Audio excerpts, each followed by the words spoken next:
Hey everybody, welcome to this week's episode of Beyond the Trailer Park. As you can see, we're down to one person, me. Crazy old me. Deb's on her way to Newfoundland, so she's traveling with the damn hubby. Hopefully she's rolling into a hotel soon so she can rest for the rest of the day. Tracy is playing mom, so she's not available tonight, and Morgan's sicker than a bow wow. So if you happen to have her as your friends list on Facebook, give her a thumbs up and let her know you're thinking of her. She's really not feeling too good, and with school starting up for the year, not good for a law student.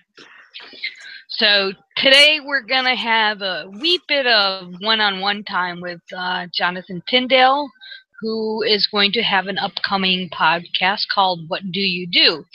And I know Jonathan through the original Atheist on Air with Cash, and we got to know each other in chat room, and we've kind of lost a little bit of touch here and there, but we poke each other on Facebook occasionally, and we also had a mutual friend which we may touch on. That's up to Jonathan. So Jonathan, welcome to Beyond the Trailer Park. Hey, thanks for having me on. Oh yeah, tell me about it. But yeah, thanks for having me on, Beth. It should be fun tonight, so Yeah, and both Jonathan and I are talkers, so we shouldn't have too much trouble filling 2 hours. Oh, I wouldn't think so. So, first of all, what have you been up to since AOA? Well, I've gone, I work in the oil field. We've gone through some ups and downs throughout the last year and a half to 2 years. I was working as a sales guy for a supply company that was a really good job, and then about 2 years ago, the bottom dropped out of everything, and they let me go. So I went for almost, I don't know, say 6-7 months without a job. Yeah, it wasn't much fun, but luckily my lovely wife is resourceful and has been saving, so she made sure that we were at least comfortable. This year the industry started picking up a little bit, and I got to go back to my roots. I'm actually a professional mechanic for an oil and gas company here in the central Pennsylvania. So I've been doing that for the last, I don't know, since April. Really good job. I'm enjoying it. It's getting back to my roots about what I used to do. So it's fun. Mm-hmm. Yeah, we get a lot of the oil guys in the restaurant off and on. We can always tell when they're active because they'll come in at about 8:30 and we close at 9. That sounds about right. Yeah, and then during the winter it's hard because we close at 8 o'clock. So, but we get a lot of takeout from them, so they've always been pretty good. And where oh goodness, where are you at? Oh, not Willsboro. I'm in North Central in Emporium, an hour south of Bradford. Okay, yeah, I know where Bradford's at. Yeah, I've been there once or twice. Yeah, yeah, I'm about an hour south of that. So, but yeah, we're kind of in the fracking district, but more on the outskirts. We have like I think 5 active wells at last count that I remember, and that's about a year or so old. So I'm not sure what. I know my nephew-in-law is one of the supervisors at one of the platforms, but yeah, I haven't talked to him in a while. So. But yeah, past that, just been keeping up with the family life. Got my wife and my kids, and just enjoying my time off. I work 15 days on, get 6 days off in straight in a row, which is really great. Oh, that's cool. As for, I don't think I could handle 6 days off though. Well, after 15 days straight on, and I'm doing maybe, yeah. I'm doing 15 and a half to 16-hour days. 6 days is a nice, it's a nice recharge to say the least. Yeah. But beyond that, I kind of stopped doing my last podcast, even though it's still available on iTunes, Secular Stories. Secular Stories, for all the listeners, if you haven't listened to it, it's pretty much just me having a conversation with the, different people that are in the secular atheist crowd. Even had an apologist on one time. It's pretty fun. I've got some names on there that most people have already would know, like Steve, the novellas. I've had all the novellas, almost all of the crew of the SGU on. I've had Cash on. I've had just a whole bunch of different people that's been on. Yeah. But unfortunately, one of our friends, somebody that and probably a lot of people listening know, Christopher Miley, he was my producer, and I started the show with him. And, we were, on top of him being my producer, he was my best friend, essentially. I mean, right below my wife, essentially. I would consider him my best friend. And he passed away. And, yeah, it's pretty rough. Wasn't a lot of fun. But again, like I said, we worked so closely on it. It was a joint venture between me and him. I just didn't have the heart to do it anymore. Yeah, I can understand. It's just a lot of feelings wrapped up into it. I couldn't do it anymore. But because of that, we're not going to let the episodes go to waste. They still will be available on iTunes and Spreaker. It's Secular Stories. It's spelled exactly the way that it sounds. They're all there. Well, go ahead. Yeah, I'm glad you're not taking them down, because I think I've listened to one or two, and I'm way behind in my podcast. I have so many that I listen to, but I think it's good because one of the things I like to do is champion the so-called little guy. I mean, we all know about Dennett and Dawkins and Carrier and Price and Krauss, etc., etc. But then you have people like the novellas. I mean, even though A Skeptic's Guide is fairly large, there's a lot of people that don't know about it, but they know about it, but they don't know Steve, about Steve and what he does. And I think, that's one of the things, like, I think, people like myself, like Deb, you, No Religion Required, Atheist Manifesto with Callie, and I know I'm missing a whole bunch of people, and I'm not doing it intentionally, but we could be here for 2 hours listing off all the podcasts. Oh, yeah. And while people like Dawkins and Dennett and Carrier can speak to the masses, they can't speak for the masses, and I think that's where people like us come into play. And that's why Deb and I are very, vocal about telling people, hey, if you got an idea, start a podcast or start a blog. I mean, I've been blogging since 2000, 2001. We're going on 17 years I've been doing this. And I do it for myself mostly. I don't care if I get accolades or not. I mean, my brain would explode if I didn't put it on paper. Just ask Deb. She sits up with me at night listening to me babble. But, so with your new show, which is What Do You Do? Am I correct? Yeah. How do you think it fits into that paradigm of getting more voices out there? Well, are you familiar with the Science Channel show How It's Made? Yes. Where they just take an individual product and they start from the beginning and they walk their way through the end. The new concept for What Do You Do is pretty much like that, but with people. Bring somebody on. It doesn't matter what you do. And that's one of the good things about it, because it's endless, because there's an endless amount of jobs out there. And I can guarantee you could take probably the most boring person in the world, sit them down in front of a microphone and start talking to them about what they do for a job. And that would be me. Yeah, you can get them to talk for 30 minutes at least. So, so with that, how does it fit into the greater milieu of the Secular Atheist podcast? I mean, it's endless. The concepts that can be brought on, because everybody's got a job. Everybody has something that they do. And while explaining, that's an easy way to get someone to open up and start talking about what do they do for a job or what do they do in general. You get somebody to open up, and as you get them open up, you can actually have a nice conversation that builds off of that. So, yeah. And everybody can participate in that concept, I believe. Yeah. And I think that's kind of a cool concept. I mean, it's partly what I try to do when I bring on, I don't know if I want to say obscure, but podcasters that people might not hear all the time. A little less known. Yeah, a little less known. That's a good way of putting it, is that I want to give them a voice.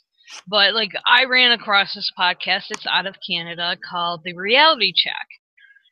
And when I first started listening to them, they weren't super duper polished.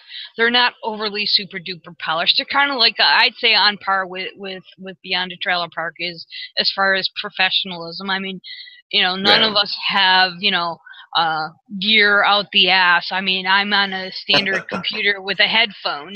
Deb has a little bit more. I'm not sure what Tracy and Morgan's setups are, but they're kind of on that level, maybe a little bit above, but they got solid information. And even though it's coming from a Canadian perspective, they do hit a lot of stuff that affects us here in the U.S., especially when it comes to science.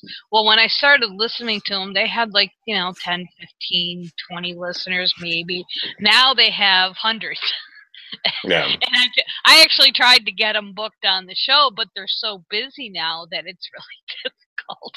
So, and those are the type of podcasts the people I want to try to bring on, along with the bigger names like Bobby and Ashley, Atheist Manifesto, etc., etc. But I'm a champion of the little guy.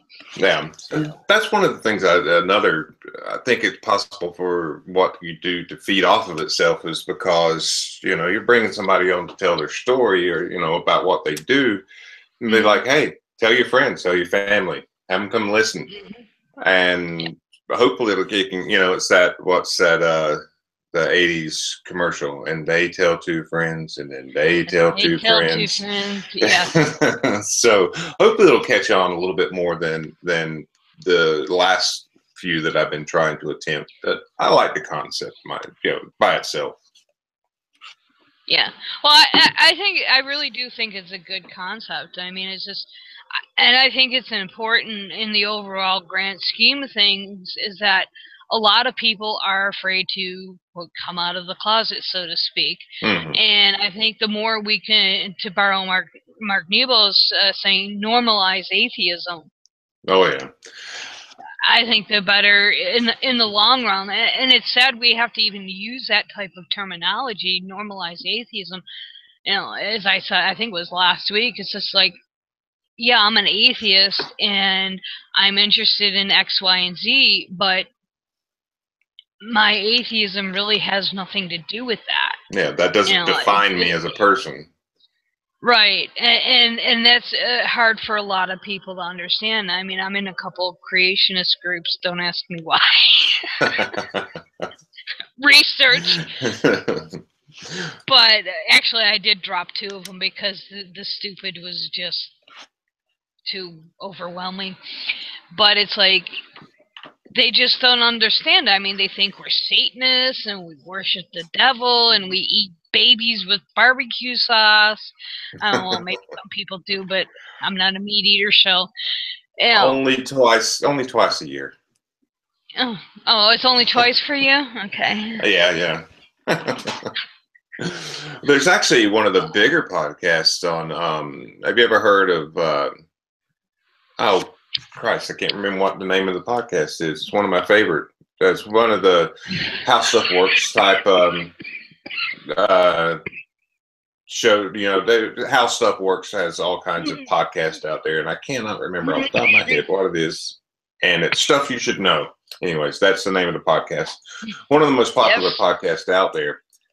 And their next to last one that they did was How Satanism Works. So it was actually a pretty fun I don't know, it's about 45 minutes to an hour or so of them explaining, Satanists really probably don't believe in Satan and they don't worship, Well, that's actually one of my. I'll have to pull that one up. I do listen to it occasionally, but we're actually going to do an episode with Professor Steven in probably a month or so, dealing with Mazes and Monsters. It was a movie. Well, it was a book first, and that they made a movie with Tom Hanks. And yeah, I watched it. yeah, it's a really, really bad book, and the movie's just as bad. I really can't believe Tom Hanks did that movie, but Well, that was pretty big. Yeah, that's true. It was pretty big, but yeah, it just blows my mind because I have two friends that are reverends in the Church of Satan, and I'm acquainted with Lucianne Greaves from the Temple of Satan, and I'm constantly, it just irritates me. I mean, I as much as I want religion to go bye bye, what you believe is what you believe. You have every right to believe it. Just don't try to legislate it. We'll get to that though. But so I'm always trying to debunk bullshit Satanist stuff, and in fact, Deb was in on this one conversation. I mean, this person had no clue what Satanism was. I mean, it's like, no, Satan's actually an archetype, kind of in a Nietzschean sort of way. You're thinking of theistic Satanism, which, is the antithesis to Christianity. It's like they have no clue. Yeah. So, yeah. Like there may be might have been at some time somebody that actually really worshipped Satan, but this has nothing to do with the modern concept of the Church of Satan or Satanism in general. Yeah. Well, it depends on if you're atheistic or theistic. Now, some of the theistics do actually worship the Christian concept of Satan. And that's the key word. It's the Christian concept. Yeah, but even they are so far and in between. Yeah. Yeah, I mean, like, Church of Set, I think, is one of the bigger theistic, and they have, like, they have less than 10,000 members, so it's not like how they made it out to be back in the 80s and early 90s with the Satanic Panic, that they were, running these secret, as they call them, covens, and Satanists don't call them covens. But yeah. I grew up in the middle of the Satanic Panic. I was born in 77, so, Yeah. Yeah. Well, I mean, part of my story is I actually, in 82, when I was in college, well, it was about 83-ish, 84, I can't remember the exact year, but I went through a Bob Larson, quote, exorcism.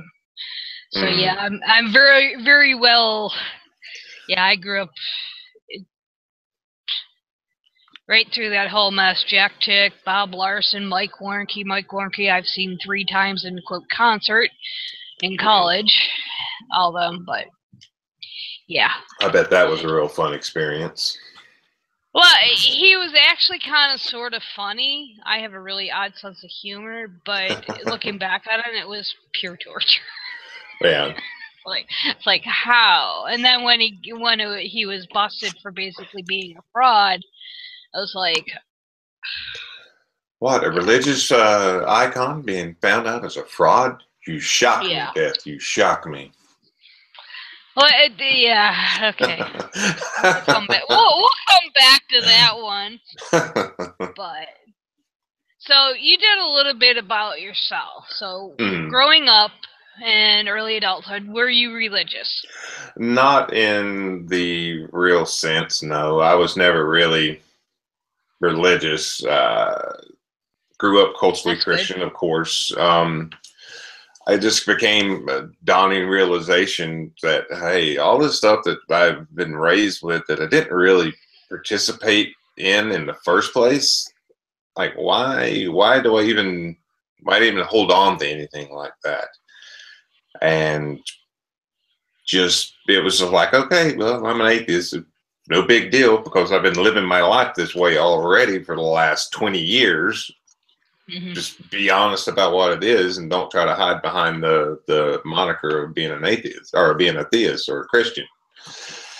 But that's pretty much, it wasn't a big leap for me.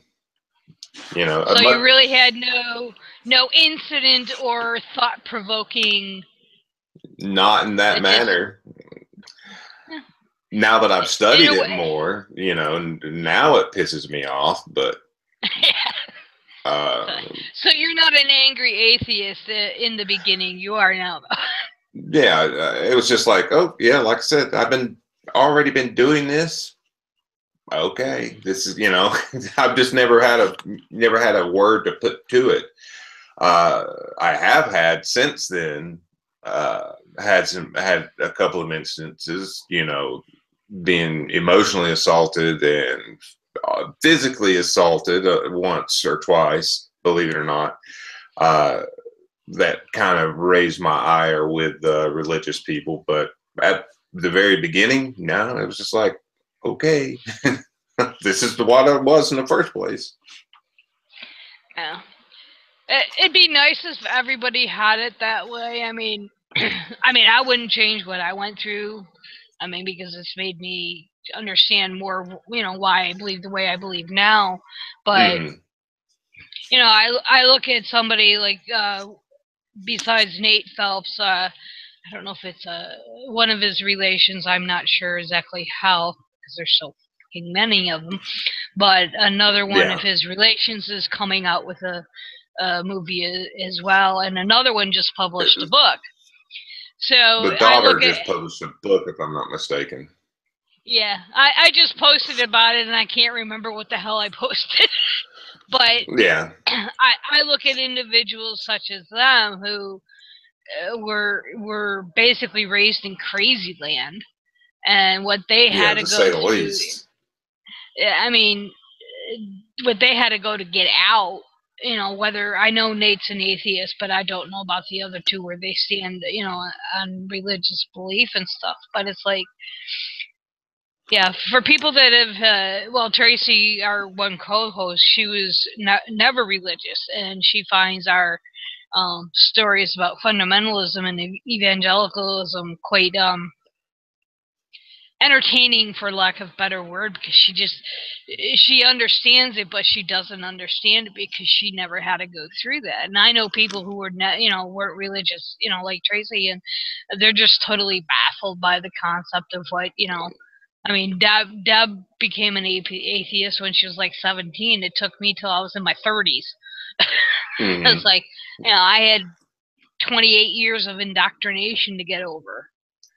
Well, I think one of the biggest differences between what my experience was and a lot of other people is that I never was raised with like the fear of hell, like, you know, really being afraid of hell, you know, like you will literally burn in forever whenever I was a child. And I think that probably had more to do with it than anything else, because my parents never tried to emotionally punish me that way. So I think that might have a lot to do with me being so comfortable with being an atheist. But I don't think my church or my parents really instilled the fear of hell so much. Consequences, yes. But then I got involved in the Pentecostal charismatic movement, and that whole idea by then was so ingrained in me that it was like, okay. But for me, I mean, I know when I finally left religion completely, I never even thought twice about it. But I know people that's like, especially when they're trying to take that first step of leaving, that's one of the things that holds them back, because they're afraid of hell, and of course the finality of death and stuff. They're just unsure, and it's like it's mind-boggling. Yeah. Go ahead. Oh, I was going to say, yeah, even as an atheist, the concept of death is still just, I do have existential dread that plagues me every day. And, that's not going to change whether you believe it or not. Just believe. It's just all it's going to change is what you believe is going to happen afterwards. I don't think anything's going to happen afterwards, but it still doesn't give me a warm and fuzzy. Yeah, see, I'm so compartmentalized on that. I think part of it is being one with a mental illness and who has attempted suicide in the past. I'm just like, yeah, you're born, you live, you die. I just don't.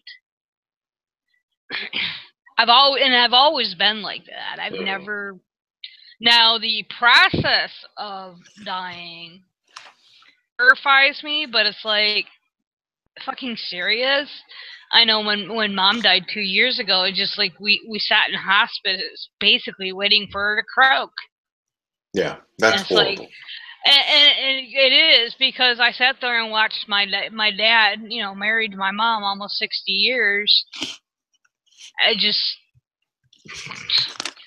like, I mean, he didn't leave her bedside the entire time I was there. It was 2 days after I got there, and he had already been in hospice for 3 days with her before I got there. Thankfully, my brother was there. But it's like, just watching that was just like, fucking serious. And then, of course, my mom's minister, oh, God will take you in his own time. I'm like, she's fucking gasping for breath. Yeah. It's tearing my father to shreds, and you're like, oh, God will take you in your own time. Like, this is not a pleasant process, Yeah, well, the second day, that's what he said on the second day, I went out and had a cigarette when I realized he was coming, and then when I was coming back in, I ran into him in the hall, and he goes, well, that was rude. I said, what? He goes, you could have stayed for the prayer. I said, why? I said, you're fucking lying to my father. I said, you want to talk rude? Telling my dad that God's going to take her in his time? While he's sitting there watching her, I said, no, that was a bit rude. And what was funny is, later that day, my dad kind of mumbled under his breath. I don't think he realized I heard it, but he basically said, just take her already. Yeah. It's like, yeah, so it's like, but I never had that. I think, too, I mean, I lost my first relative when I was 5. So I was already going to funerals at 5 years old, so I had a very harsh view on the whole death and dying thing. Yeah. But it's just like, I think that's one of the biggest obstacles for people coming out of religion. Yeah, it's bad to see someone suffer, but especially a loved one like that, the suffering is doubled, because the person's suffering, and then that person that loves that person is sitting there suffering right along with them, and to actually just wish that they would just die. It's far from being a horrible thing to think. It's actually something that's a pleasant thing to think of, that the person's not going to be in pain anymore. So, and just to clarify, my mother was almost 94 when she died, and as I said, my parents were married, I think it was 58 years. And it's not like, there was any strife in the marriage. It was just, No. Well, I meant that. I meant that in the sense that, this person is not going to get better. This person is going to die. Their quality of life is nothing. Just go ahead and let them go. Well, that's why a lot of people are fighting for the death with dignity laws. Yes. And of course, the Crystal fascists are fighting that tooth and nail. But it's like, seriously? No. It's like, pull the plug. I'll be happy. Oh yeah, when it gets to that point, I've already told my wife, it's like, if I'm there, I'm not happy. I'm not enjoying myself. Just let me go. Yeah. But let's get off the whole death thing. This is kind of depressing. Yeah. What else do you want to talk about? What's next? Well, I thought I'd hit a couple hot topics that are in the news to try to fill in some time here. Okay. And just so our audience knows, we may make it 2 hours, we may not. So we're just going to go with the flow. So I guess the first one I want to hit is it's surrounding Hurricane Harvey, of course, but it's the whole idea of prosperity gospel and the poor. And Joel Osteen basically telling people that were affected by Harvey, fuck you, I got mine, you're screwed. Yeah. Your thoughts? Well, it was just fun to watch the progression. We're closed right now. We're sorry. Our church, our 16,500-ish church is closed. Then it comes out, oh, we're flooded. And then it comes out, oh, we've been flooded before. Oh, we're going to open up, but donations would be appreciated, starting at $50 on his website. $100 would be better, but even $200, that would really, really be nice. Yeah. I memed that about the donations. Oh, and then he had a church service and asked the I guess refugees, for lack of a better term, to tithe. Yeah. Well, that was actually his wife that was up there doing it, that asked the ushers to come out with the plates. Yeah. Yeah, I watched that video. I didn't see the video. The couple articles I read didn't have video with it, but yeah, and then allegedly, now I haven't checked into this as I saw it just before showtime, was that they, in order to get any type of help per se, they were checking your tithing status and to see if you were actually a member of the church. Oh God, are you sure this isn't the Latter-day Saints that was doing this, not Joel Osteen? Oh my. Yeah, I thought that was kind of. And then you got Mattress Max, who opened 2 of his stores. You know, pretty much brand new furniture, and had people in there with pets. Yeah, there was all kinds of wonderful stories, and it always happens. Because I grew up in Florida, so you know, I'm very familiar with hurricanes, and I'm very familiar with what happens surrounding them. It always happens where somebody comes out that's a decent human being and does things for the right reason, not expecting anything in return. And most of the time, they're people that do have a little bit of money, but they're self-made people, you know, like you're saying, had a large mattress business and that kind of stuff. Those are always the people that come out and are doing the right thing.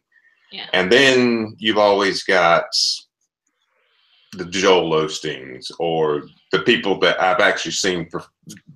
This is not going to, I'm not going to say this in a bad way, so people don't get upset at me. I've actually seen people drive from one area to another area specifically to loot.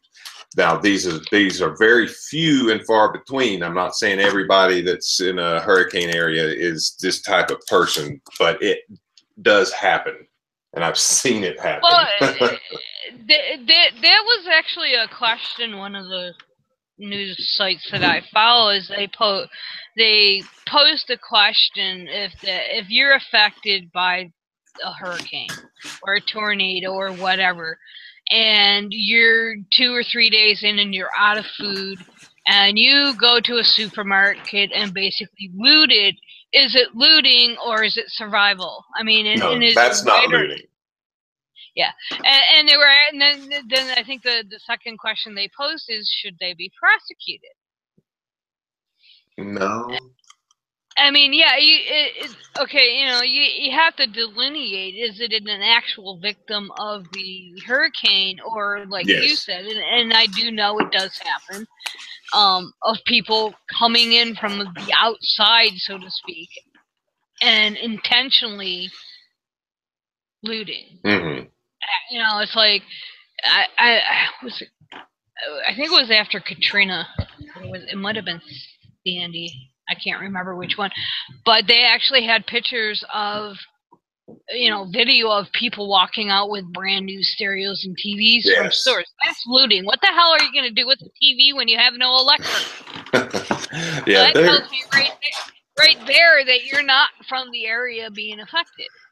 Or if you are, you're most likely weren't going to be doing anything nice in the first place. So yeah, very touchy subject there, because it could really, that argument, or not really argument, that observation could really be easily taken the wrong way. And it's sort of like what you're saying is, what's the line between looting and what's the line between criminality.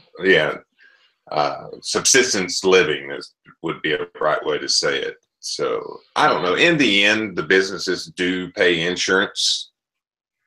That's a requirement. I don't think it's actually right, but they will be taken care of, hopefully, in the end. Yeah. Now let the hate mail roll in.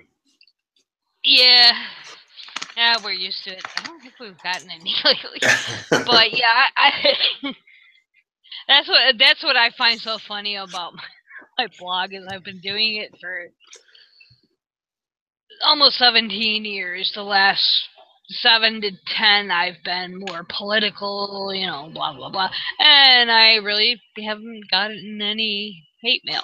It's like, okay, but then I know people that get it like every minute of every day, and it's like, what am I doing wrong? Yeah. Just so everybody knows, I am a very staunch liberal. I've certainly lied left. So don't think that I'm trying to say that in a bad way. Any of the things I just said. Yeah. Just wanted to point that out. I think natural disasters, just in general, not just specifically a hurricane, because now we got Irma bearing down on yeah, on the Caribbean and possibly hitting Florida. But I think it brings out the best in people, and I think it brings out the worst in people. And it's just like we have the NFL player that last count was he's raised over 15 million. You have Mattress Max, and then I posted a couple other stories about a bakery that baked something, I can't remember what, and donated it to survivors and stuff. So it's like, I just find that somebody like, I think what annoys me about Olstein is that, he brings in $50 million a year. He lives in a $10 million home. Okay, and it's like, seriously, dude? Non-taxed. Yeah, that's another thing, non-tax. Even if allegedly the former convention center that is now his church is not a perfect fit for refugee status, for overnight accommodations, he could have done more than what he did. I mean, yeah, I mean, he outright, there's video and photographic evidence that he outright lied. Oh, yeah. Yeah, well, all those steps I just went through, Yeah. I mean, one of the pictures that was posted, I don't know if it was specifically by him, but someone either associated with him or with his church. And if you look at the photo, it's actually a second floor photo. I mean, that's how blatant this was. And then I think that's what's so annoying.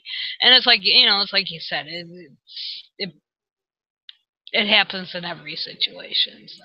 Yeah, but people like Osteen, he's a scumbag. Crapload of dollars, a scumbag. Every prosperity gospel preacher, those mega church preachers, they're all just scumbags living off of other people. I mean, to put not too fine of a point on it, Yeah. Yeah.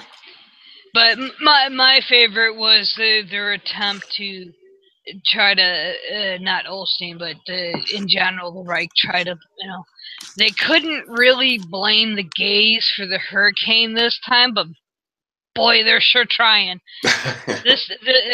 Ann Coulter was the first one that I was aware of. Yeah. When she tried to blame Houston for electing Anise Parker. Well, Parker's been out of office for, I think, 2 years now. It's like, that was the mayor, right? Yeah, she was the mayor of Houston, and then it was can't remember who said it. I think it was Swanson was next, and he said it's because they didn't pass the bathroom bill. Ah, yeah. The vote was like a week or two before the hurricane hit, and it's like, boy, you guys are really trying to blame the gays for this one, aren't you? Yeah, but you don't want to come out and say it because it's in the Bible Belt, almost the heart of the Bible Belt. You didn't pass the bathroom bill, so God brought down the ultimate flush toilet. Yeah. Yeah. But, so, we'll get this one out of the way. I did see, Donald Trump. before we go on to it, I did see one final thing. I think of the Borowitz post where they were, at the very beginning, before Harvey had really started bearing down on Houston, he did something about where the state governor had rounded up all the gays in Louisiana and had moved them to the coast, so that way it would guide God's hand a little bit more to Texas. So I love Borowitz. He's hilarious. Yeah. Anyways, you were saying. I was gonna say we're our next hot topic: Donald Trump. Ah, yes. Mr. President Donald Trump. The cancerous Cheeto. Yeah, spray can Cheeto, as I sometimes call him. Comb over in chief. Yeah. I got a million of them. Keep going. I might find a new one. I might find a new one to use besides the Dayglow, man. Oh, Dago, yeah. That's a little bit too close to Dago. You might not want to go that way. Anyways, what was the story? Let's try to keep it on topic because I really could just sit here all night long and bag on him. But I guess that's what we might be doing anyways. Well, if anybody knows me, yeah. Yeah. But yeah, if anybody knows me, so. Yeah. Top of your head. Good, bad, indifferent. Absolutely horrendous. Oh my God, what the fuck did we do? Who, Trump? He could die tonight by a stroke, and I would not bat an eyeball. Did you have to pick stroke? Massive heart attack, a meteor could come down and not burn up in the atmosphere and crack his head open. He could fall down, break his leg, get gangrenous, and they have to cut it off, but it just keeps working its way up his right side of his body. I don't know, flesh-eating bacteria in his eyeballs, eating its way through his brain, what little bit's there. I was going to say brain. A tragic accident with a toothbrush where he stabbed himself through the back of the skull. I don't know. There's many things that could possibly happen. And note, anybody listening to this, I am not personally saying that I would do anything to the president. These are all acts of his, in quotation marks, God. Yeah. Yeah, it's like trying to write, for lack of a better word, about dominionism, and it's just like trying to throw him into the mix is like really confusing because it's like he's not a dominionist, he's just a fucktard. It's like, I mean, his recent thing with DACA is quite unnerving. Horrible decision. Yeah. Although I did think he gives the 6 months delay in the command of the order, and I mentioned on Facebook today, it's like maybe he's thinking in the back of his head, I'm going to save a little bit of face, but I'm going to hold off for 6 months because surely they're not going to keep me around for that long, and then they can end that. Well, I think part of this 6 months thing, I think you're heading on the right track. He has to pander to his base. Mm-hmm. And by doing what he did, putting that 6 months, it gives people a chance to forget about it. Yeah. And then, they don't have... So it'll be interesting because he did basically the same thing with the whole transgender in the military. Yeah. He put that 6 months, so it can be studied. But it's like, what was the number I saw? I think it was 580,000 kids or, you know, dreamers are going to be affected. Yeah, that's quite possible. I didn't see that number. Yeah, I think it was 500. It wasn't 58, so I know I'm not putting an extra zero on, but it was something like 500. Over 500,000 individuals are going to be affected by that if the policy does go through. And it's just like, but yeah, you look at stuff like the military ban, the Muslim travel ban, the DACA debacle, and what the fuck has this man done? He hasn't done anything, essentially. Yeah, he has no domestic policy to even, no major legislation has been passed. The only thing attempted was, of course, healthcare, which we'll hit.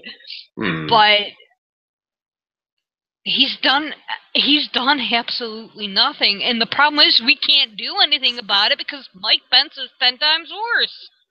Yeah. Let's see. According to the Pew Research Center, DACA has shielded nearly 790,000 young unauthorized immigrants. Oh, it's even higher than I thought. I saw a number. I think it was 580, but yeah. Pew Research Center, DACA has shielded nearly 790,000 young unauthorized immigrants from deportation, and that is from 2014 when it was put in place. Yeah. So that might not be individual, it might be spread out. Some of them might have still, been legalized since then. So it might be just now it's only 500. Yeah. But it's still, I mean, it's almost 1 million people. Yeah. It's like, I mean, I know we had touched on this in an episode or two ago about how food prices, being that I'm in food service, I'm kind of well aware of costing, even though I'm just a dishwasher. My bosses happen to be my best friend. Friends, and it's like I get alerts when it comes to consumer issues, and especially with food service, and one of the things they've been warning about is food costs going up because the transient immigrants are not picking the crops. Yeah. So we have, crops that are literally rotting in the field because there's nobody to pick them. It's like, and I always laugh because one of the criticisms is that, immigrants are taking, legal and or illegal, are taking jobs away from Americans. And it's like, no, they're doing jobs that we as Americans won't do. Yeah. And it's like, one farmer was saying, yeah, he hired, I want to say, I think he hired 79 people.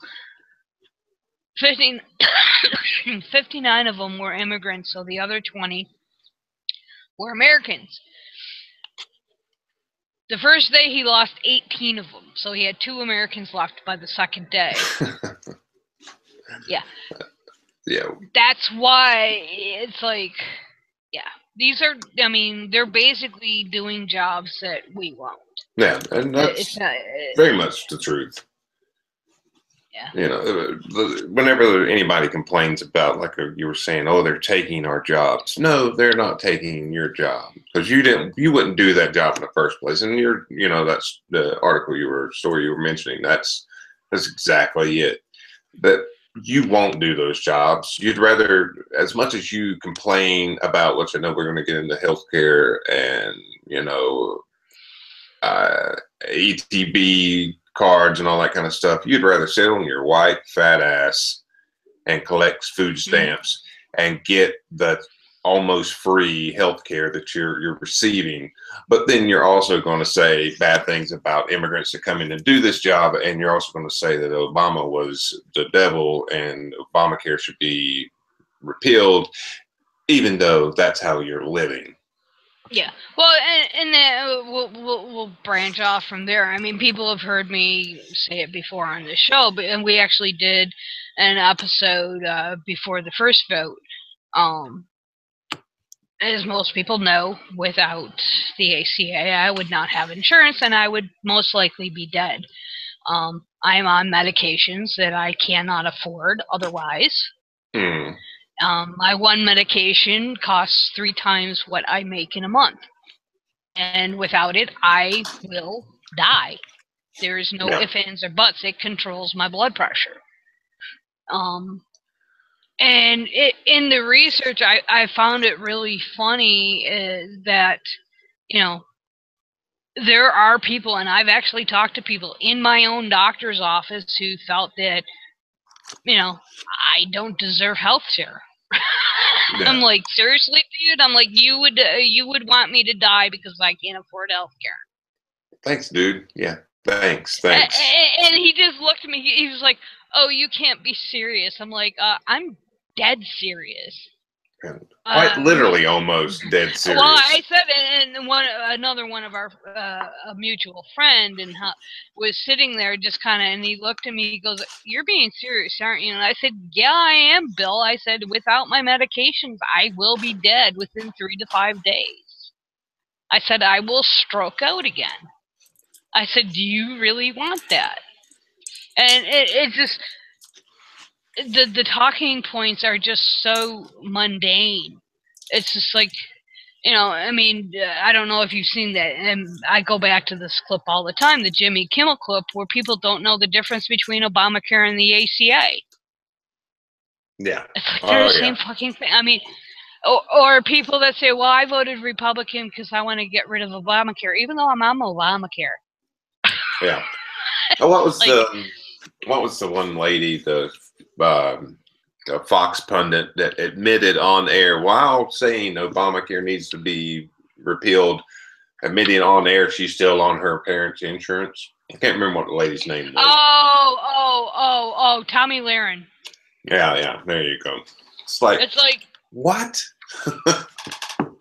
What I want to know about that one, if she's on Fox News as I'll say a contributor, I don't know what a role there is there. I'm assuming she's getting paid. Yeah. So how exactly is she still on her parents' insurance? That I don't know, but it does. I don't think it matters as long as you're under the age of 26. You know, you do get a reduced insurance. Yeah, it's just, it's mind blowing what people.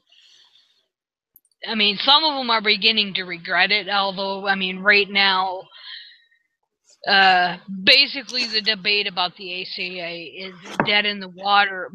But, and this is something I brought out when we did our show on it, is that it doesn't mean that the administration, and I don't just mean Trump, can do things to undermine the ACA, which he has done.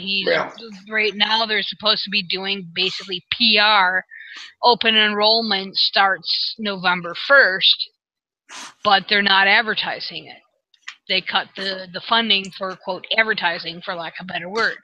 So there's shit like that they can still do that affects it. I think he's also slashing the reimbursements to insurance companies, which will also... Well, he's talking about doing that, but legally he can't. And I think he would bring down the ire of the Supreme Court. And believe it or not, I think it would bring down the ire of Gorsuch as well. And you don't want to do that because right now he's pure right wing. Yeah. And but yeah, personally, and I've said this before, when they had the last ACA Supreme Court case, John Roberts was basically the deciding vote, and he voted in favor of the mandates. And I have always speculated that I think he personally has somebody in his family he knows that is benefiting from the ACA. I think that's why he voted that way. And I would not want to bring down that man's ire because he has a lot of power. Well, not even so much power, is that legally he's very, very intelligent. and I would not want to mess with him from a legal standpoint because they would lose. I mean, big time. So yeah. But yeah, legally from a constitutional standpoint, he can't. I mean, it doesn't mean he can't try, but it would never pass the Supreme Court, or it shouldn't, anyways. But yeah, it's just. Now, when you were out of work, were you affected with the healthcare? I mean, did you have any worries with that, with the ACA and stuff, or? No, actually. If I'm getting too personal, just say shut up. No, that's fine. Luckily, whenever I got let loose, I was actually laid off, and I actually got a severance package. So for 3 of those months, I was already covered. It just came out as a normal deduction from my payments that they were giving me. So I was lucky in that sense. So I only had 4 months where I was where I had to have COBRA, and I was actually completely unemployed, no money coming in. So kids got free insurance. I get covered through the VA. So the wife was the only one that we had to get COBRA for. Oh yeah, just as anybody else doesn't know, that's also something else. I spent 8 years in the military. I don't think I covered that either, but yeah, I was in the military for 8 years. Yeah, I knew that, but some people may not know that, so I just thought I'd kick that out there. Well, it's an important point because you have a perspective that the civilians don't have. So. Well, it's also a nice trump card, if you will, to be able to pull on somebody whenever I'm debating somebody on a Fox News thread. You liberal hippie son of a bitch, you've never done anything for your country. Like, oh, really? I was medically discharged from the military, from the combat zone. What did you do exactly? Yeah. It's amazing how fast they'll shut up whenever you pull that out. Yeah. Yeah, people that pull that card and then they're confronted with somebody who actually did serve. It's kind of like, see you, bye. Yeah. So what next? I got off track there. Sorry. No, that's fine. Hey, I take off track. And the biggie. Nazis walking armed in America. And please, do not tell me they're neo-Nazis, not you specifically, because I've been in this discussion. They're neo-Nazis. No, they're fucking Nazis. When you walk down the streets of America armed with a Nazi flag, you are a Nazi. There is no ifs, ands, or buts. Granted, you are not Hitler's Nazis, but your ideologies are the same. You're a fucking Nazi. Neo only means new. It's just an adjective. That's all it is. Yeah, I read an article the other day. I can't remember where from. I think it was a religious news service. And they were trying to say, they're not Nazis, they're neo-Nazis. And I'm like, what the fuck is the difference? What's the difference? There's no difference. Write down on paper what they believe versus what the Nazis believe. And then tell me what the difference is. Mm-hmm. So what are your thoughts on, not specifically just Charlottesville, but the whole debacle? I think it's a disgrace. I think the people are actually traitors. Their ideology is so consistently against everything that what we as Americans should stand for. It's, I guess I really can't, well, I want to call them traitor, but technically, I guess they're not, but in my mind, in the eyes, they are.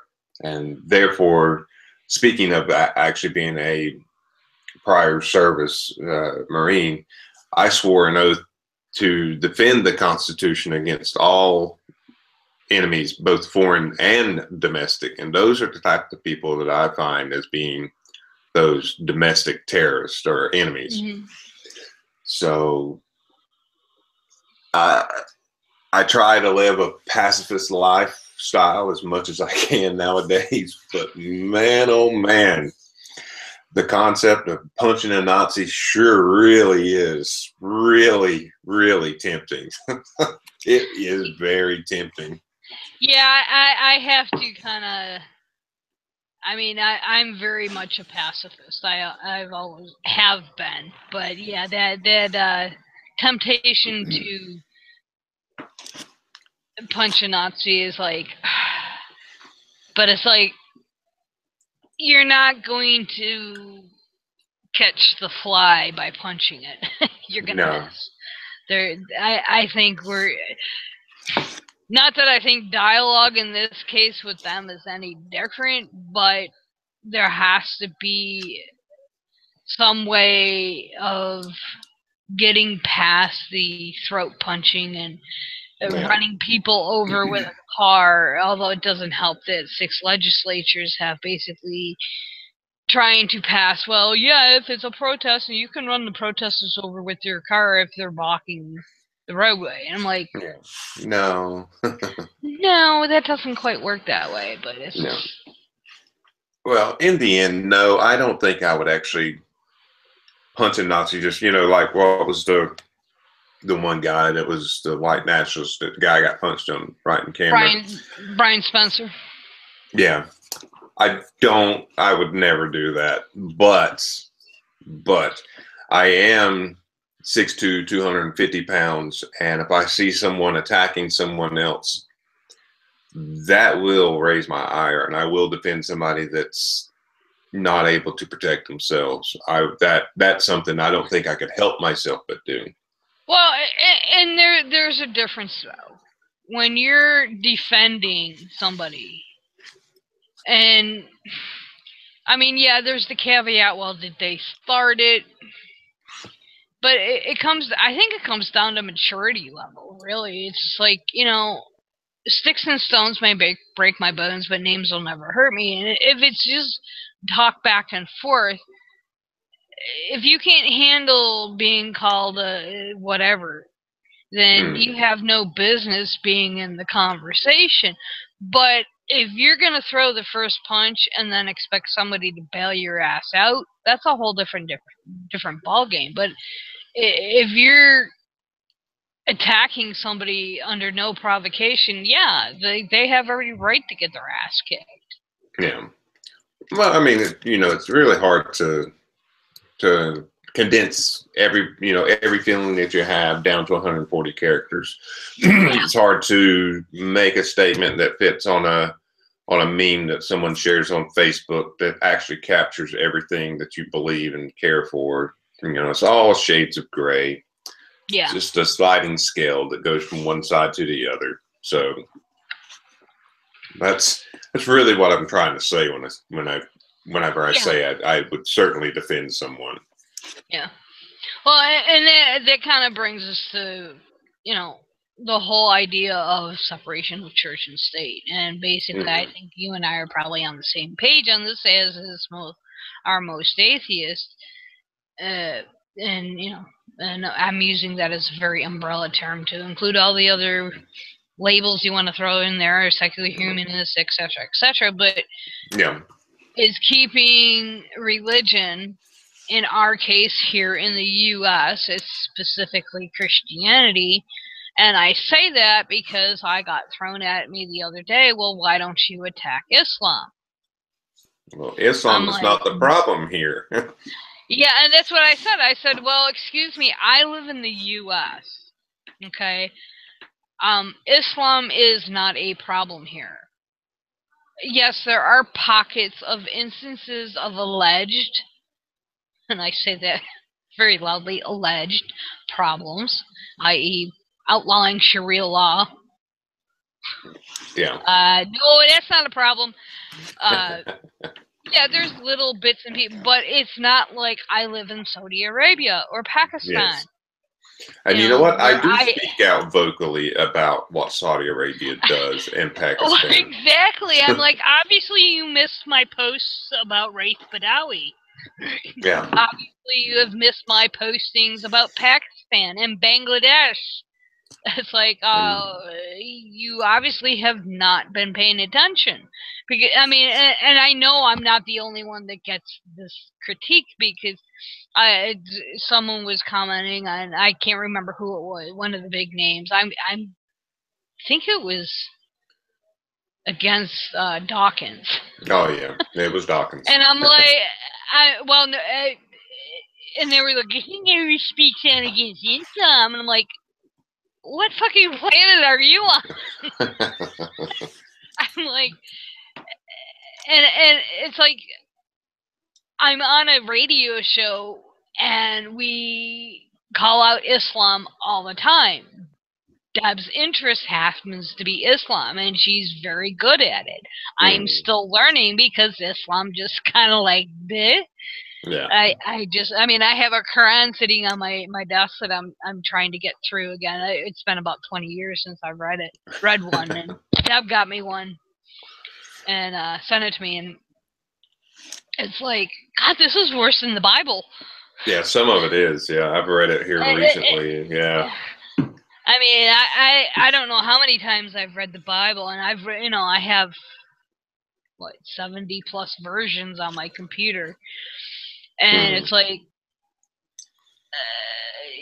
I do criticize other religions, but yes, Christianity is going to be my primary because that's what this country deals with on a daily basis. I mean, and plus that's the one I know the most about. Yeah, I mean, I know enough about the other religions to get myself in trouble. Oh yeah, pretty much. But if I'm going to get into a conversation, I'm going to study up on it. I'm going to look into the tenets, and I have friends that are Muslims. I have friends that are ex-Muslim. I have friends that are Buddhists. I have friends that are Hindu. I mean, I have a couple friends that are Shinto, and they do actually live in Japan. It's like, I don't have to deal with those religions because they're not dominant in this country. When they become dominant, then I'll deal with it. But hopefully our laws, our separation of church-state, will prevent that. Yes, we can hope so. And a lot of people that also bring that up, why don't you criticize Islam? Also bring up, like you're saying, Sharia law, about what Muslims are trying to implement Sharia law here in the United States. And a lot of the times I want to look them straight in the eye and say, do you not understand what Sharia law means? It means religious law, which you would be so happy to have instated here in the United States, as long as your religious laws, not someone else's. Yeah. Well, I say Christian Sharia a lot of the times. Oh yeah. It's basically the same thing as Muslim Sharia law. I mean, that's exactly what they want to do, and it's just it's mind blowing when you confront them like you did, because they don't have an answer. And of course they rely on David Barton a lot, and it's like, that dude doesn't know his ass from the hole in the ground. I mean, we've had Chris Rada on I know at least 2 times, if not 3, and she is a friend of mine, and it's like her work as far as Liars for Jesus. It's like he's a proven fraud, but try telling that to a religio turd. It's like, there's so many. It's funny you say a proven fraud, and I'm sitting here thinking, aren't they all proven frauds? Like, bang my head into the desk. Yeah, pretty much. Oh goodness gracious. But yeah, no, that's an interesting conversation I've had with quite a few different apologists, and they, it's just like you said. Well, you don't criticize Islam. Yes, I do. Well, you don't criticize this. Yes, I do. I just don't do it as vocally as I do against you. Plus, I know you personally, and I can attack you a lot easier than I can somebody that's 30,000 miles away from me. That I have no cultural understanding of. Yeah, and all you have is YouTube videos. I mean, as I sit here broadcasting on YouTube, I mean, YouTube videos are nice, but when you're only getting a clip, it's really hard to dissect when you're getting a 30-second clip out of a 50-minute speech.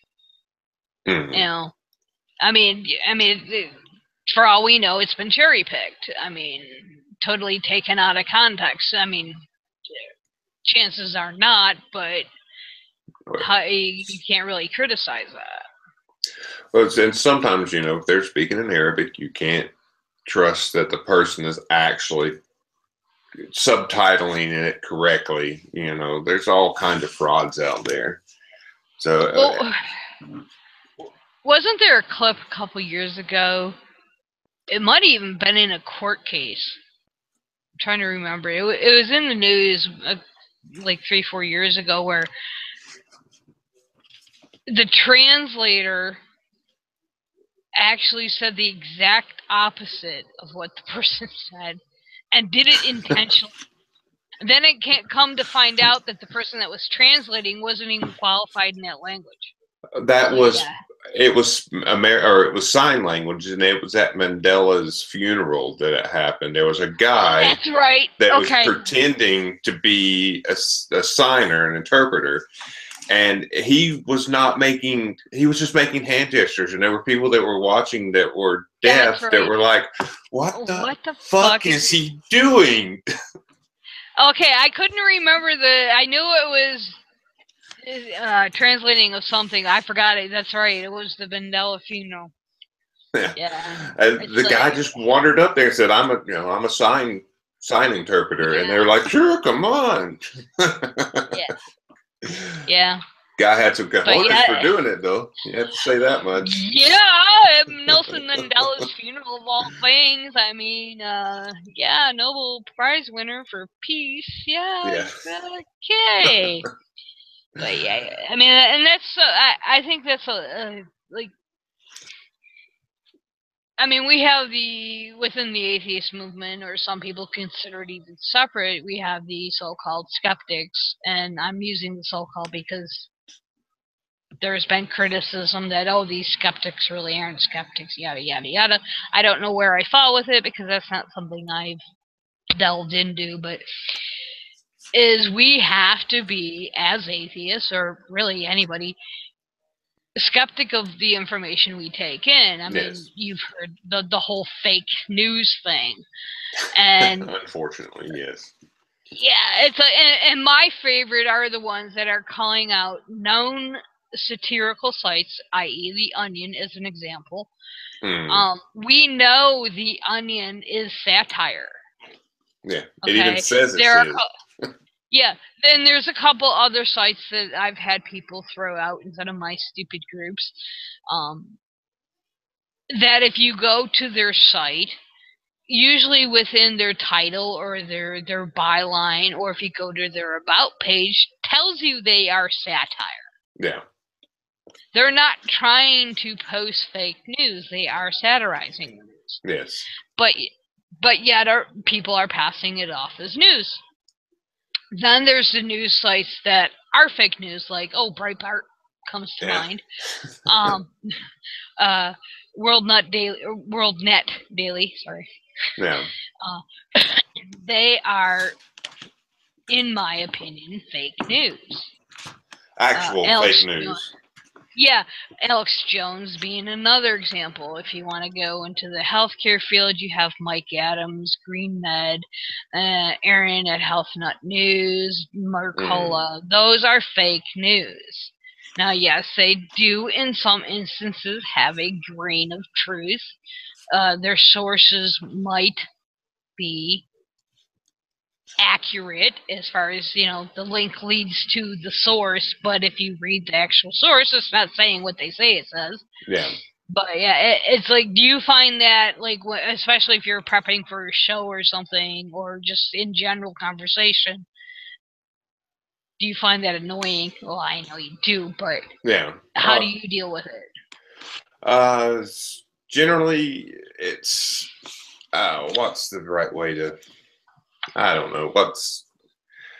You can't point people that are diehard believers in this sort of stuff, especially the news sites like Breitbart.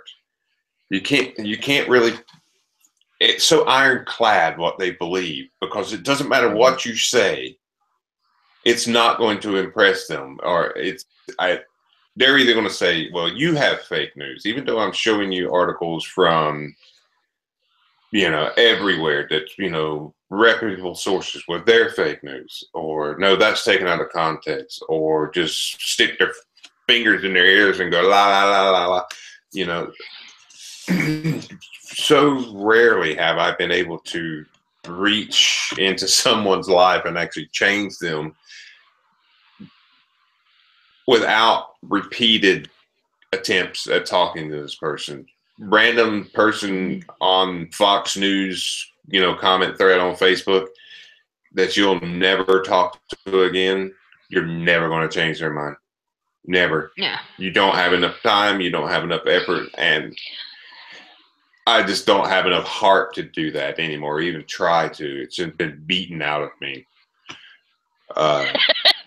Now. Well, I know pre-stroke, Deb and I would sit up for hours during the night, and we call it our crazy group. It's this one debate group, well, supposed to be a debate group that we're in, and it's atheists against theists, yada yada yada. And we'd sit up for hours posting, all this stuff, refutations. And she's actually had some of these individuals follow her to her wall and continue on in the conversation. I've had that, man. And what's really cool about with Deb is she don't give up. She'll just keep going. I mean, I'll be like, well, I gotta go to bed. It'll be like 5 o'clock in the morning. I'll go to bed, and I get up at 11, and she's still on. And I'm like, did you go? No, I'm still arguing with that twit. And I'm like, you mean the one we started arguing with at 1 o'clock in the morning? She just won't. She actually wears them out. But it's like, since my stroke, because I, fade very fast, very quickly, and unexpectedly, it's like I can't do that anymore. But I've actually gone back to conversations just to do that to people and just not let it go. If it's particularly fun, I'll do it sometimes. Say like on the Facebook group, Freedom from Atheism. Have you ever followed any of those conversations? I don't think so. Go to that and just pick random article and just go into the comments and go, you're dumb, and just watch it cascade from there. It's so much fun. Now I do like trolling like that. I will do that, but I'm not seriously arguing because those people are insane. I hate to use that word, but they're nuts.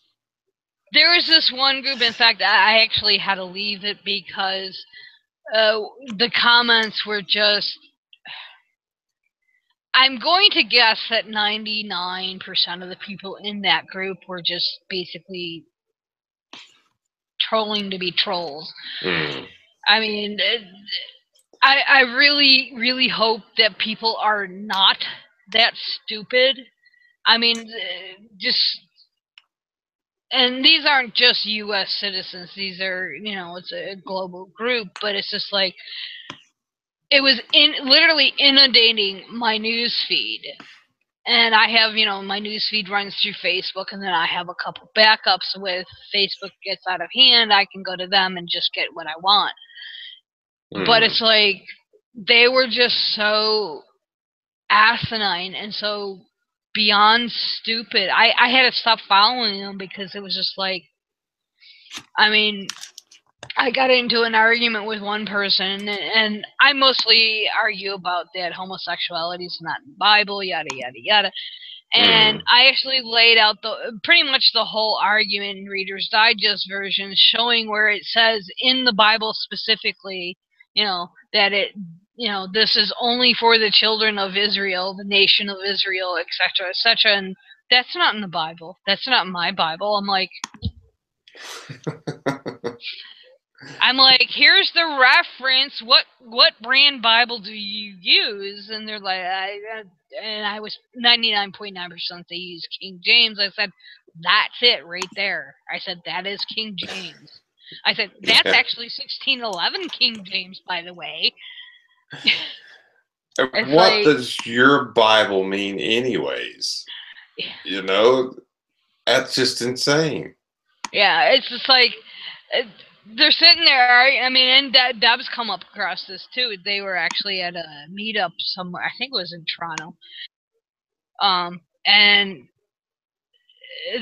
this lady came up and started a conversation, and someone had made the reply, well, blah blah blah blah blah, it was in the Bible. She goes, that's not my Bible.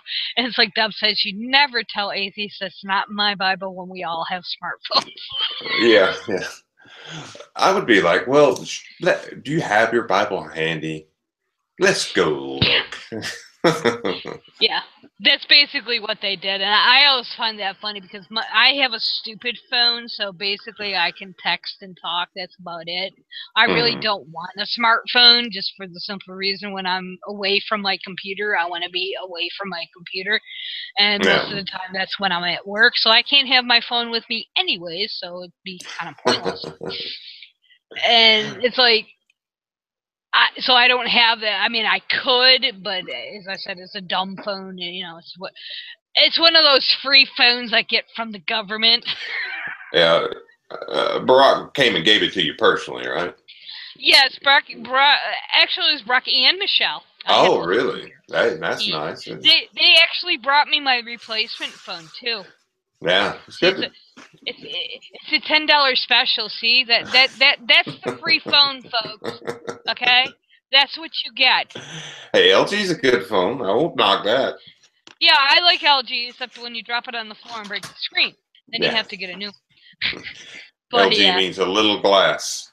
Yeah, yeah, it is a little small, but oh well, it does what I needed to do, like call my doctor. Yeah. Oh, and I call my dad once a month.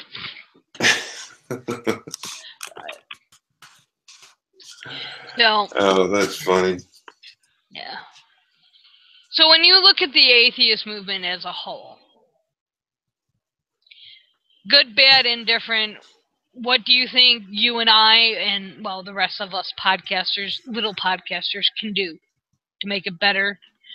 Or, you know? I think I'm assuming you keep up on some of the scuttlebutt going around. Oh, yeah. In the beginning, or just as an overview, I think it's a positive thing. You know, the atheists. I hesitate to say the atheist community because it's so fractured and splintered nowadays. In the end, I think we all mean well. So long as you don't delve down or drill down past one or two levels, I can say we're at least hoping to do a good thing. Now, if you go down, like I said, to one or two levels, it's really hard to say we're doing a good thing. There's so much infighting that it's just ridiculous. We can't see past ourselves sometimes. You know what I mean? Mm-hmm. Like, you know, Seth Andrews just the other day had a podcast, or not just the other day, a couple weeks ago, had a podcast about the new atheists. What the fuck is that? Yeah. What the hell is a new atheist? Yeah, good question. I don't know. That's a hell of a name. But, you know, it's just so complex. It's like everything else in life. It's just too complicated to sit down and try to explain it. I'm trying to formulate the right words for it. I think most of us are coming from a good place and are trying to do good, but we just can't get over ourselves long enough to do that good work. There are a few organizations out there that I know do good work. You know, the American Humanist Association, Freedom from Religion, you know, groups like that do tremendous amounts of good. But that's what it takes, is we almost have to cede a little bit of power to these people to do the good work, because if you just leave it up to us, we can't. You know, we're essentially a bunch of cats thrown in the bag that just want to fight each other all the time. And it's like, you agree with me on 90, 85, 75% of the things that I have to say. And yet that 25 or 15 or 10% that you don't like what I have to say, I am your worst enemy. How much sense does that make? Well, I think part of the problem, I mean, from my perspective, and I'm actually working on a piece to publish if I can ever finish writing it, but it comes down to we're putting people on pedestals that they don't deserve to be on. Well, I won't say they don't deserve, but we're putting them on pedestals only to watch them fall. Yeah, that's what I was just about to say. As soon as you put something on the pedestal, it's easier to knock over. Yeah. I mean, I've seen it personally with a couple individuals that I know that are up and coming, and in some cases, I'll say pressure, for lack of a better word, got to be too much for them. And I mean, they've had to back out of the whole movement, for lack of a better word, as you said. You know, they've backed out of public life, so to speak. Yeah. And it's like, I mean, one thing I've always told people is I do what I do because I like what I do. Mm-hmm. You know, I'm not in podcasting for fame. No. I mean, I don't blog for fame. I mean, if people listen to what I have to say or read what I have to write, so be it. You know, and I think as a whole we've lost sight of that. This is just my, to borrow a woo-woo word, journey through life. You know, this is what I go through to formulate my opinions that I hopefully have been able to back up with solid information. And I think we put people like Dawkins and Dennett in, well, Victor Stanger's past, Hitchens' past, you know, and even some of the up-and-comers today. And I'm not picking on Seth in any way, shape, or form, but people like Seth Andrews and Noah and you know, the bigger names in our so-called community. And I think we set them up to fail just to watch them fail. Yeah. Well, luckily, Seth seems to be fairly immune to it. He's a pretty humble person, so hopefully. Yeah, as I said, I'm just using his name as an example, not specifically him. But I get you. You know, I mean, even some of the people that you and I have as mutual friends have gone through it. Oh yeah. You know, well, Cash himself. Yeah, Cash himself. That's why he's had to pull out, because he was taking grief and it was affecting his personal life. I mean, and it sucks because, you know, Cash is the reason I am doing what I'm doing. And he's also the reason I am still blogging is because of Cash. I was ready to throw well, he's the reason why I wanted to get into it also. So, yeah. It was sad to see him go, but, you know, I would much rather see him being able to take care of himself than selfishly having him in my life that way. Yeah. He's still, you know, still friends on Facebook. We chat when he shows up. Yeah. But, so, is there anything you want to plug before we close out for the night? I know you have your new podcast coming, but I'm not sure if you're ready to plug it yet. Oh, well, just keep, you know, as I get it going and that kind of stuff, we're kind of in the preparing phase right now, trying to get all the social media platforms up and running, you know, website, if I can get around to it, emails, all that kind of stuff, and starting to get guests lined up. So I'm looking maybe within the next month or so, I'll have it up and running, and I'll certainly get with you once I do get the first couple episodes up. And if anybody's interested, you can find it there. Plus, if anybody's my friends, you'll see it as it rolls out. Also, again, Secular Stories, the podcast is still up on iTunes and Spreaker. By all means, please go. There's some very great guests there. Some really good stories to be heard. So that's still there. And I don't know, there's maybe, I think, close to 30, 40 somewhere episodes up there. Usually somewhere. Oh, wow, I didn't realize there was that many. Yeah, well, somewhere up in there. I can't remember off the top of my head. It's been a while, but some really big names, like I said. The novellas. There's Cash himself. A bunch of different ones. Bryce has been on. Bryce Blankenagel has been on twice. Yeah. He's a good friend of the show. Yeah, well, Bryce is a real good friend. And he's a good guest to have on. Plus, just a good friend to have.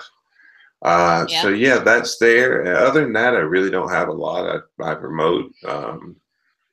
That's pretty much all I've got. Anywhere people can get in touch with you if they want to get in touch with you. Secular Stories, the email is up and going. Also, the Facebook is there. Me personally, you kind of have to be my friend on Facebook before you can before you can really talk to me very much. Oh, I do have one other website that I do, and it's just a small one. I mean, it's got like 70 people that follow it, but it's still, if you want to get a hold of me, this is a good one too. It's called The Sane Asylum. Not the insane, the sane asylum. That leaves me out. Yeah. I think the byline I had set up for it. Hold on, I'll pull that up real quick. I had a real witty thing that I had for the byline for it. If I can find it real quick. Watch me. Surrounded by the insane, the sane need an island in the storm, a place of refuge, an asylum. That was poetic on my part. So, I always I post a little fun stuff there, stuff that it's just out there just for the shits and giggles on my part. So yeah, if anybody wants to go check that out, that'll be nice. We don't sell anything. It's just, like I said, it's memes and me dropping funny little stories and that kind of stuff. So there's that. That's The Sane Asylum.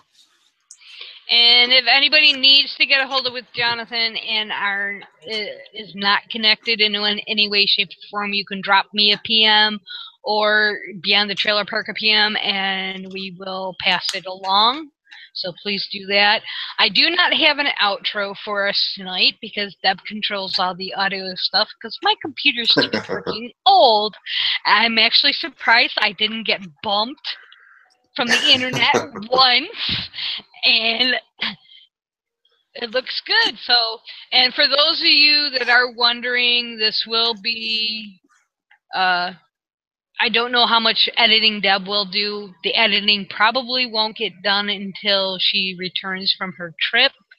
And next week, I'm not quite sure what we're doing yet. I have to search for a guest because,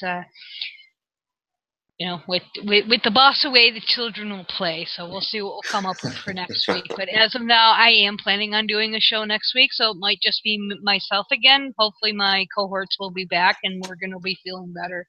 And Tracy, well, she is always a mom. So I can't say stop being a mom.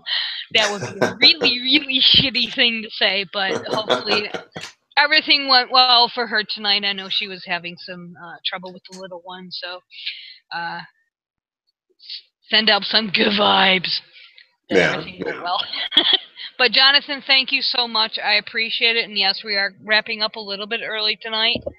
And everything goes well. We will see you next week on Beyond the Trailer Park. Y'all have a good night now. You too. Bye.